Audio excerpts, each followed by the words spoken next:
Welcome to a new episode of the Threat Briefing podcast. I've been really looking forward to this one, not just because it's our first episode of the year, but because there has been a lot of noise lately around AI agents.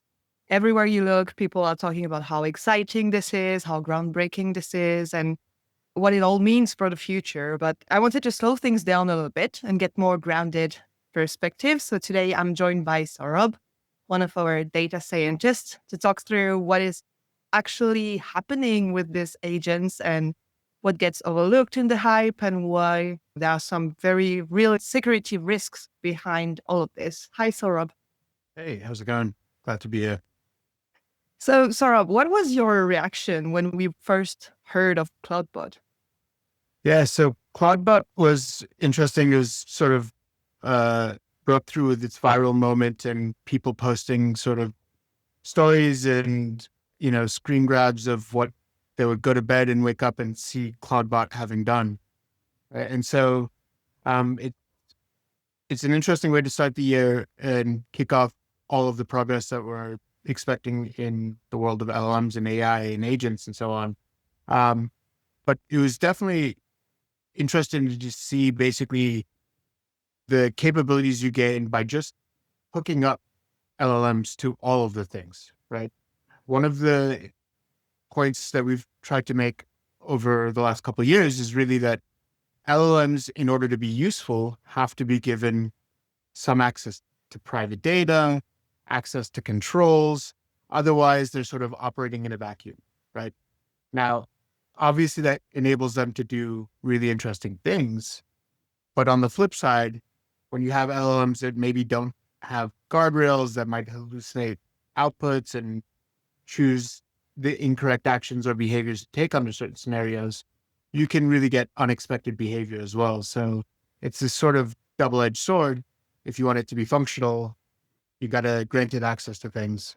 But on the flip side, if you granted access to things, it could really go wild and do really unexpected, undesirable behaviors.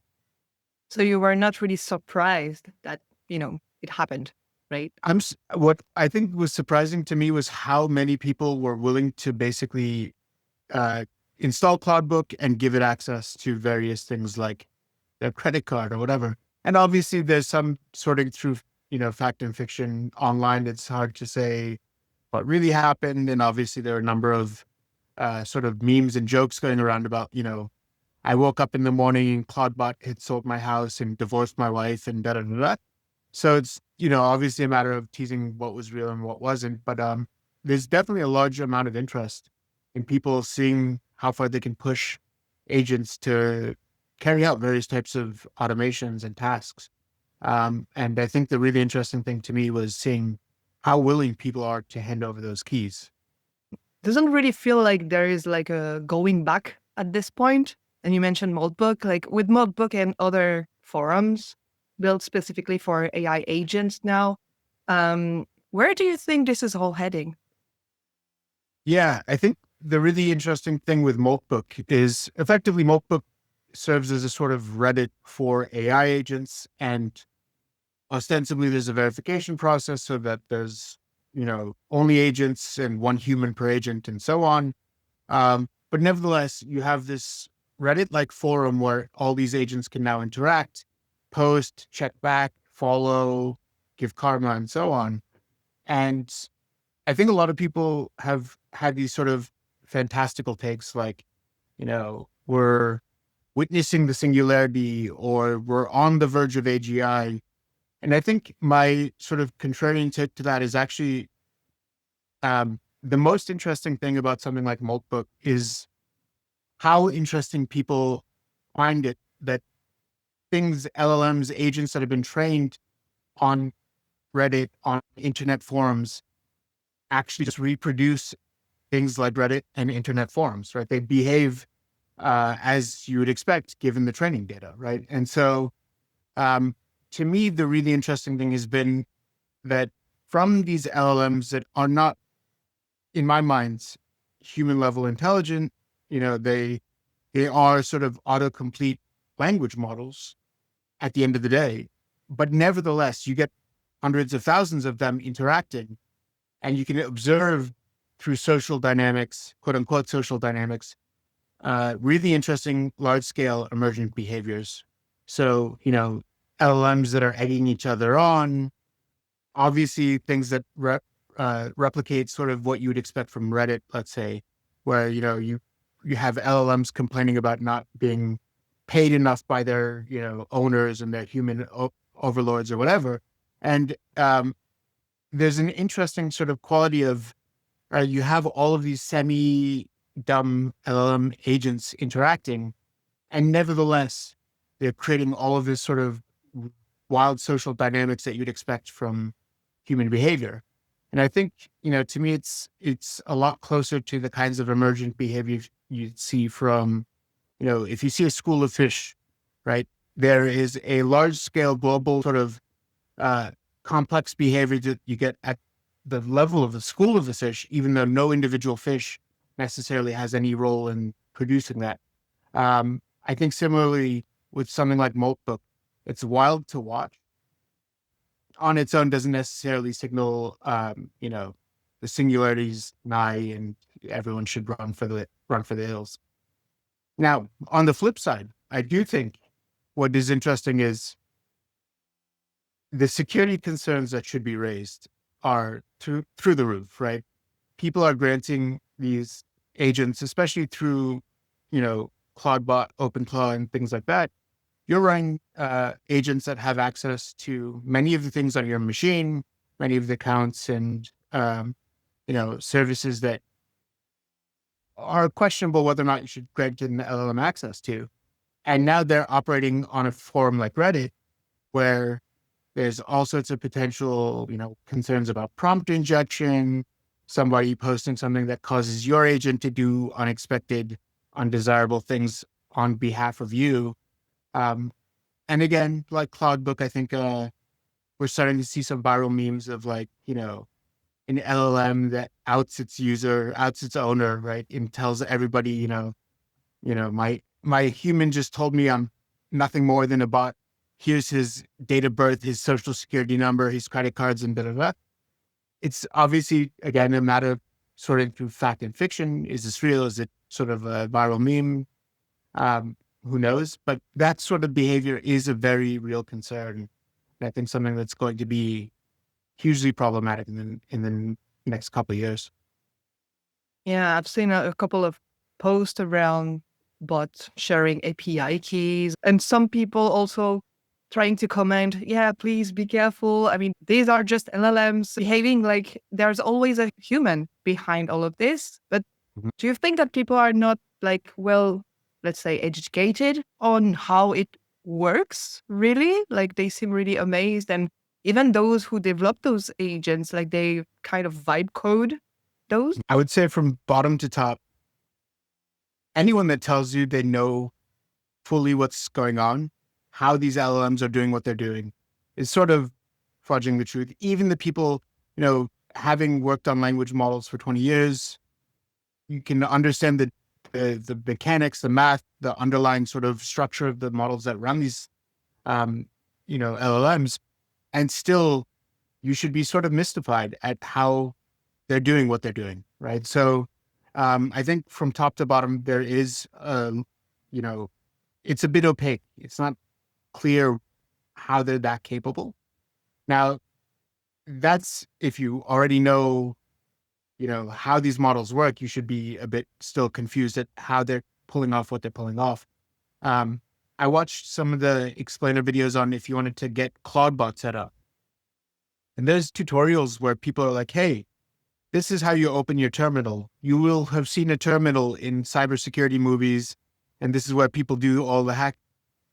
People who don't have experience with the terminal are being given all of the instructions they need to set up Clawdbot, Yeah. to hook up to Moltbook. And it's kind of wild to think that, people who not only don't understand necessarily how an LLM works, but don't even understand the kinds of, um, you know, tools that they're giving the LLM access to, right? But it's become so easy to set these things up nowadays that, anyone can do it. And I think it's hugely concerning. Like, I think people are going to leave themselves open to all sorts of security concerns and implications. And it's going to be, I think it's going to make for interesting times.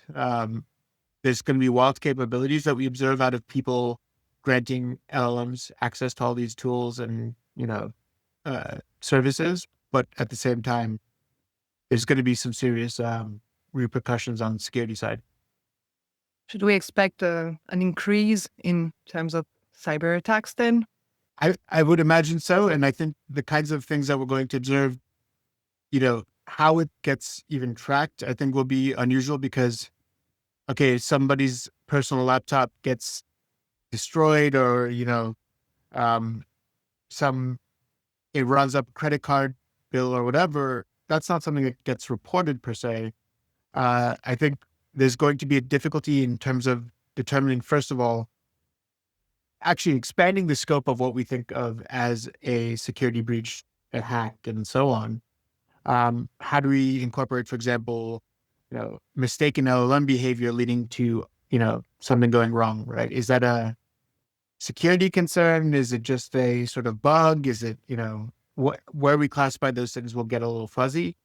But I think inevitably we're going to see the rise of, many, many more of those, both attacks, bugs and errors and sort of mistaken behavior leading to really undesirable results. So if you had advices for people who want to try this out, but also those who are responsible for companies' security, who don't necessarily use those tools, what would be the advice you would give them to make sure everything goes well, I would say?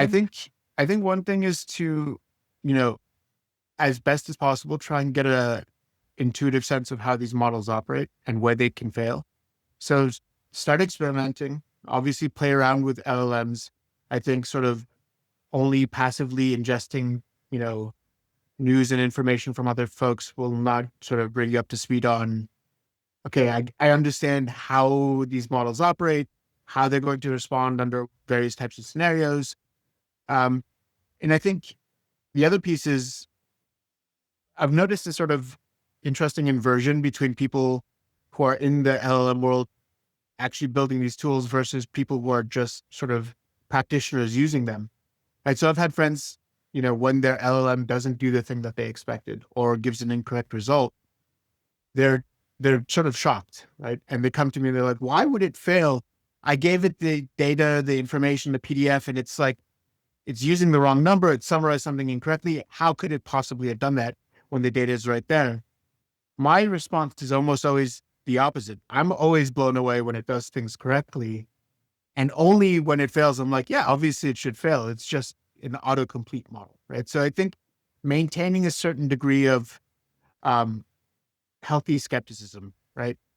You should both be impressed at the capabilities of LLMs, but you should be skeptical that, they should be trusted wholesale and really start to understand how people are going to guardrail those LLMs, those agents, so that if they fail, they won't fail in catastrophic ways. And I think that's the sort of critical dimension because, if you have an LLM implemented in a way that doesn't have access to do any damage, it makes a mistake. Okay, maybe it's not the worst. It, might take you a minute to correct it, to backtrack or whatever. But understanding where those failure points are and how you can avoid them, that'll be the key to unlocking how you can implement these things in your organization, in your daily life, and so on. Well, thank you very much, Saurabh, for sharing all of these precious insights. I think we need to double down on the effort to protect what we have and not overshare without knowing the consequences. Absolutely. Yeah, no, definitely a pleasure to be here. And it's going to be an interesting year. Well, I guess we'll have probably another podcast pretty soon to follow the evolution of I imagine we'll have to, if we keep up with the speed of the field itself, we'll, probably have to start doing these every week or two even. Thank you very much, Saurabh. This is the end of this thread briefing episode. Feel free to subscribe to the channel to hear about other insights our team has on various topics. Thanks.